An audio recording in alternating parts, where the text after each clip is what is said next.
Hey traders, Nick Shane here looking at Apple. I'm laughing because I was 99% done with the video and then mom rings on the Skype and pops right in the middle of the screen. Hey mom, say hello. Anyway, alright, so we're looking at Apple. Before I forget, subscribe to this YouTube channel. It's free. And if you're not working these days, which 99% of people are not, pop into the chat room. There's a link down below, or email me and reach out to me, because this is the time to pop into the chat room, see what goes on all day. It's tons of fun. We have hundreds of people looking at tickers and breakouts, and we discuss them all day. We learn new stuff. I learned tons of new stuff this week from members who have expertise in different chart patterns than I do, and they're willing to help. I'm learning. So tons of fun. So one question comes up on Apple. So this is Apple 4-hour candles. So every candle is about 4 hours, and it's wild action. So who's to say what's going where? And how can I not lose money? Well, the first thing clearly is not to make mistakes. And if I learned anything from charts, is that they have easy methods to tell you with a little bit of training. And I'm talking like spending an hour with somebody that knows what they're doing. They'll teach you a couple of little tricks, and you'll be able to apply them for a lifetime of what not to do. There are some things that are obvious not to do. Okay, so this is Apple. I don't have any marks on it right here. So I can tell you just by looking at this chart that there are 3 candles that pop off the screen to me that give me clues. Okay, this is one of them right here. This is one of them right here. And this red one right here. They seem like big battle zones with big decisions, right? This one was a drop and it ended up green. That means I said, nope, reject it, boing. Okay, so this one, the exact opposite. Pop and say, nope, reject it. So immediately, if I wanted to draw a box, I'll draw a box around this zone. And look where we're at, right in the middle of it. All right, so that's important to tell me what? It tells me that this is a battle zone. So we're back in it. They're going to fight over it. Which means what? Which means I don't blindly chase green ticks on a day where the market was up 4 or 5%. It means that I just drew this in my previous video. It wasn't there. So I said, okay, so to me, it would be, if I wanted to buy Apple, why not wait until they breach that last failing point? At least.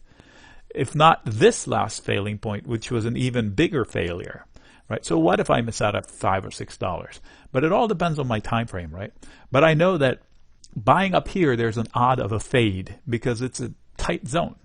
I'm not saying go out and short Apple, although it is a shortable trade for active trader. They can say, okay, I will assume that it's going to fail here, so I'll buy some put spreads or sell some call spreads to see if they're going to fill the gap. All right, so if they want to do that, then they put a stop loss because they're actively trading. So they say, I'll take this position, but I know my limits. If that breaks, that was my assumption, then I was wrong. Therefore, I should get out with small loss instead of turning that trade into some sort of a convoluted thing that they drag on forever, right? So this is how the mentality of a trader. But somebody that wants to just chase the rally, at least wait for a breach of the last burst. Okay, so if you saw the burst and you felt the need and you went to trade it, to buy it, and you saw it's off that high, wait until it breaks through it again. Where's the rush, right? Conversely, the better entry point would be anywhere in this zone, because this is solid support. This yellow line, this orange line, I'm sorry, the solid orange line is a mathematical line. I didn't draw it. I'll show you my drawings afterwards. This is where they fought over it the most.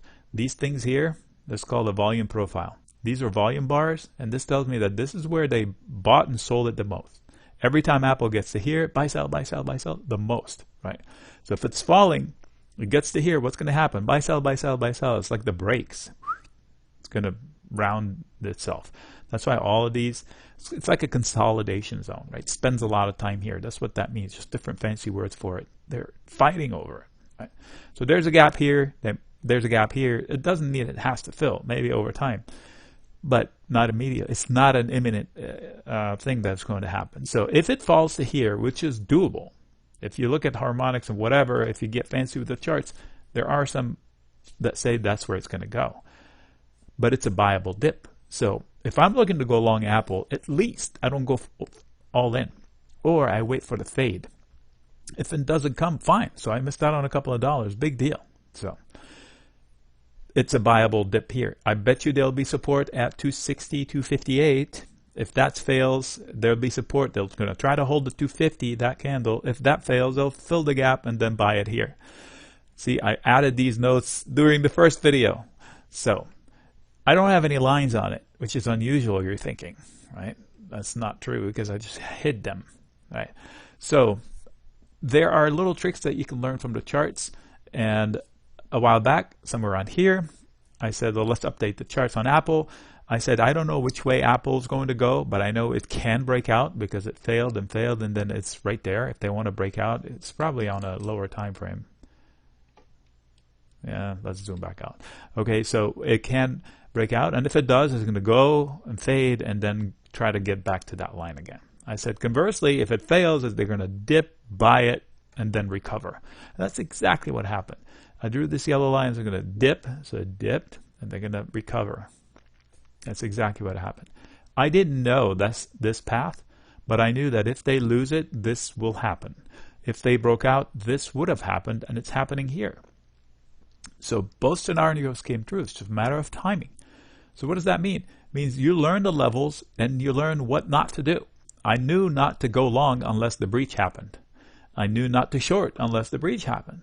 So depends on my time frame, I adjust my chart. This strategy works on any time frame. You're saying, well, I'm not that actively trading. I can do this with monthly charts. So I'll show you that in a little bit. Let's zoom out a little bit. So here, I'm going to draw a new set of lines like those yellow ones. All right. So I'm going to say, okay, if they break out, they're going to fade somewhere around here, come back, and then try to get up to here. These are not random lines. The levels, I eyeball it, and pretty damn accurate, I should say. All right, so here, they should fall to here. Whoa, what was that? They should fall to here and stop. What the heck was that? It's never happened before. Not what you want to hear from a doctor. Oh, whoa, I've never seen that before. All right, so these are the two scenarios. Something like this. So if they break this, they're going to fade, they're going to hold the line, and then they're going to fade. It's probably going to be in 3 zigzags. They're going to, I said they'll hold here too, but eventually that's probably what they want to do. These are a little wonky, but I don't want to spend time on it right now. I'll leave it right here. All right, so I challenged you about the fact that this works on any time frame. This is a monthly chart for Apple, so it's 2002 on, and I'm going to zoom in. And you can find these lines repeating themselves. So look at this line where I put this drawing. Okay, how did we miss this, right? If you're thinking to yourself, this was a blind buy. This was like the Boeing at 90 almost. Not as much, but anyway. But you can see, look, right here, they fought over it. And they had fought over it before. And before. And these are monthly, so each one is 1 month. Look, battle zone from before. No coincidences on the charts. No coincidences. Look at this one right here. All right, look left. I'll leave my cursor. You can see the white line. See that right there? Battle. Battle. Failed. Battle. The bears won. The bulls took months and months and months to get back to it. They fought over it. They broke from it. Tested it for footing. Yep, solid footing. They go, let's test it again. Yep, solid. They go, let's test it again. Yep, solid. So, who's in control? The buyers. Higher lows. The buyers are in control. It could fall to 191. It would not change my opinion at all. It'd be like just part of normal price action. I bet you can put some sort of a 5-wave pattern or whatever. You don't need to get that fancy. You just look at the levels and it's all there. Let me put my lines. Pretty consistent, right? Look, white box on this bottom here. It was a white box before. See, when it stops here, it means I drew it here. When was that? In 2018. So you can see it's pretty consistent. This I drew a while back, and I keep extending it because it's that battle zone I just mentioned. So what does that mean? If it falls anywhere near here, I will mortgage my house, my kids, and the dogs, and the cars, and I'll be all in. So that's what that means. All right. Then I think I'm going to stop here because this concept extends to any ticker, and this was for Apple. Actually, I started by answering a question, and here we are. So time frame matters. So this is the a lower time frame on a 30-minute chart. So the decision process is the same. The actions are different. But like, how do I short it? Can I make a B a little bit early? Yes. Can I, if it's a longer term, if a weekly trade is brewing, I can definitely be a little bit early or a little bit late because it's for the longer term type of a deal. So on the weekly chart, the bulls are trying to take back control, but they don't have it yet. So another dip will be fine. Just don't lose this one, because if you lose this one, then we'll have a different conversation. But I don't think that's going to happen. Nick signing out.